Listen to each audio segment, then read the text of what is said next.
میں نے کسی کے پاس روئی کی گڑیا دیکھی تو امی جی سے ضد کرنے لگتی کہ مجھے بھی ایسی گڑیا بنوا کر دیں۔ چھوٹی اولاد اور لاڈلی بیٹی ہونے کی وجہ سے میری تقریباً ساری ہی فرمائشیں پوری کی جاتی تھی۔ امی نے بھی گڑیا بنانے کا وعدہ کیا اور اگلے ہی دن سفید کپڑے پر پینسل سے ٹریس کر کے ایک مخصوص خاکہ کاٹا اور سوئی دھاگے کی مدد سے اسے سی کر روئی بھر دی۔ امی جی بہت نفیس کڑھائی کیا کرتی تھی، لیکن کپڑے سلائی نہیں کرنے آتے تھے۔ یہی وجہ تھی کہ سلائی مشین بھی نہیں ہوا کرتی تھی۔ گڑیا میں روئی بھرنے کے بعد امی جی نے کالے رنگ کے دھاگے سے گڑیا کی آنکھیں، جبکہ گلابی دھاگے سے ہونٹ بنائے اور براؤن دھاگے سے سر پر ڈھیر سارے لمبے بال بنا کر جوڑ دیے۔ ایک ایک بال سلائی کر کے جوڑنے میں بہت دن لگ گئے تھے، جبکہ میری بے صبری بڑھتی ہی جا رہی تھی۔ اب یاد نہیں کہ کتنے دن لگے تھے ایک گڑیا بنانے میں، لیکن اندازہ ہے کہ 10 دن میں بنی ہوگی۔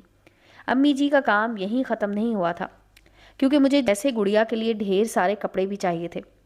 فراک، لہنگے، غرارے، شرارے، فلیپر فراک، امبریلا فراک، جس کے لیے امی جی وہاں سے ڈھیر ساری کترنے لے آئیں جہاں سے کپڑے سلائی کرواتی تھی۔ پتہ نہیں کیسے کبھی کپڑے نہ سلائی کروانے والی ماں ایک بہترین ڈیزائنر بن گئی اور رنگ برنگی کترنے بہترین لباس میں تبدیل ہوتی چلی گئیں۔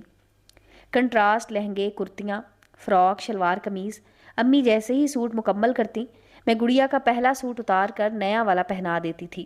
سوٹ اتنے ہو گئے کہ انہیں رکھنے کے لیے سوٹ کیس کی ضرورت محسوس ہونے لگی۔ بس اگلی فرمائش تھی مجھے گڑیا کے لیے ٹرنک منگوا کر دیں۔ اس بار ابو جی کی باری تھی، اس لیے انہوں نے اپنے دوست سے میرے لیے چھوٹا سا ٹرنک بنوایا۔ میری ساری سہیلیاں مجھ سے بہت مروب رہا کرتی تھی، کیونکہ میری ہر خواہش فرمائش پوری ہو جاتی تھی۔ میری گڑیا سے متاثر ہو کر میری سہیلی نے بھی اپنی ماں جی سے ضد لگا رکھی تھی کہ مجھے بھی فاطمہ جیسی ہی گڑیا بنا کر دیں۔ چونکہ گڑیا کے بال اور چہرے پر نازک خد و خال بنانے میں محنت اور وقت درکار تھا، اور میری امی جیسی مہارت بھی، اس لیے فوزیہ کی امی نے اسے ٹیڑھے میڑھے ہونٹ اور آنکھوں والا گنجا گڈا بنا دیا۔ فوزیہ اپنا گڈا لے آتی اور ہم سب سہیلیاں مل کر کھیلا کرتی تھی۔ ایک دن میری سہیلی بولی، فاطمہ، ایک ہی کھیل کھیل کھیل کر بور ہو گئے ہیں، کیوں نہ ہم اپنے گڈے اور گڑیا کی آپس میں شادی کر دیں؟ جسے سن کر میں نے فوراً حامی بھر لی۔ کہتے ہیں لڑکی 9 سال کی عمر میں اپنے اندر مامتا محسوس کرنے لگتی ہے، جبکہ 90 سال کی ہو کر بھی اپنی ماں کی گود میں لیٹنا چاہتی ہے۔ اس وقت میں بھی شاید 9-10 سال کی ہوں گی جب فوزیہ کے گڈے کا رشتہ اپنی گڑیا کے لیے قبول کر لیا تھا۔ ہم دونوں کو ہی بہت جلدی تھی، بلکہ باقی سہیلیوں سے بھی انتظار نہیں ہو رہا تھا کہ جلدی سے انہیں بھی شادی میں شامل ہونے کا موقع ملے۔ میں چونکہ لڑکی والی تھی، اس لیے جہیز کی تیاری کے لیے مجھے وقت چاہیے تھا۔ لڑکی والوں کی پریشانیاں، جہیز کی تیاری، لڑکے والوں کی آؤ بھگت، اچھا کھانا، یہ سب وہ باتیں ہیں جو ہمارے معاشرے میں سکھانی نہیں پڑتی، بلکہ گھٹی میں ہی شامل ہوا کرتی ہیں۔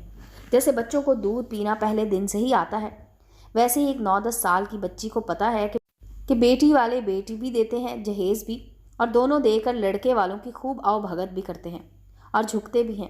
خیر، جو فرمائش صرف گڑیا بنوانے سے شروع ہوئی تھی، اب 20 سوٹ اور سوٹ کیس کے بعد بڑھ کر برتن، بیڈ، شو کیس، سنگھار میز اور کرسیوں تک پہنچ گئی تھی۔ مجھے یاد نہیں کہ کس کس نے کیا کیا دلوایا تھا، بس اتنا یاد ہے کہ امی، ابو، بھائی، باجی سب نے ہی کچھ نہ کچھ کھلونے لا کر دیے تھے، اور دیکھتے ہی دیکھتے میری گڑیا کا مکمل جہیز تیار ہو گیا۔ بڑوں نے یا تو غور ہی نہیں کیا کہ ہم سب سہیلیاں مل کر کیا پلان بناتی ہیں، یا پھر توجہ ہی نہیں دی۔ شادی سے ایک دن پہلے باجی کو کہا، کل میری گڑیا کی شادی ہے، اس لیے بارات کا کھانا بنا دینا۔ باجی کے ساتھ ساتھ سب ہنس پڑے، اور ابو جی نے امی سے کہا، بنا دینا۔ خدا خدا کر کے شادی کا دن آ گیا۔ بارات میں 10-15 مہمان تھے، جن کو سب سے پہلے جام شیری پیش کیا گیا، اور کھانے میں مٹر پلاؤ، رائتے اور آلو کی ٹکیاں کھلائی گئیں۔ رخصتی کے وقت باقاعدہ رونے کی ایکٹنگ کی گئی کہ سچ مچ کا رونا نہیں آ رہا تھا، بلکہ ہنسی آ رہی تھی۔ لڑکی یعنی گڑیا کے ساتھ ڈھیر سارا جہیز بھی رخصت کیا گیا، جن میں مٹی، سٹیل اور کانچ کے ننھے منھے برتن، لکڑی کا فرنیچر اور کپڑوں سے بھرا ٹرنک دیا گیا۔ دلہن کو لال لہنگا اور موتیوں سے بنا زیور پہنایا گیا تھا، جو امی جان نے ہی بنا کر دیا تھا۔ شادی کے بعد دوسرے دن لڑکی کو واپس لانے کی رسم تھی، اس لیے میں اور 2 سہیلیاں تیار ہو کر گئیں، اور ارادہ یہ تھا کہ بس یہ کھیل آج ختم، اس لیے اپنی گڑیا اور سامان واپس لے آؤں گی، کیونکہ ظاہر ہے بہت محنت سے سب بنایا تھا، اور ویسے بھی کوئی بھی کھیل اتنا لمبا تھوڑی کھیلا جاتا ہے۔ ہم فوزیہ کے گھر پہنچی تو فوزیہ نے جام شیری پلا کر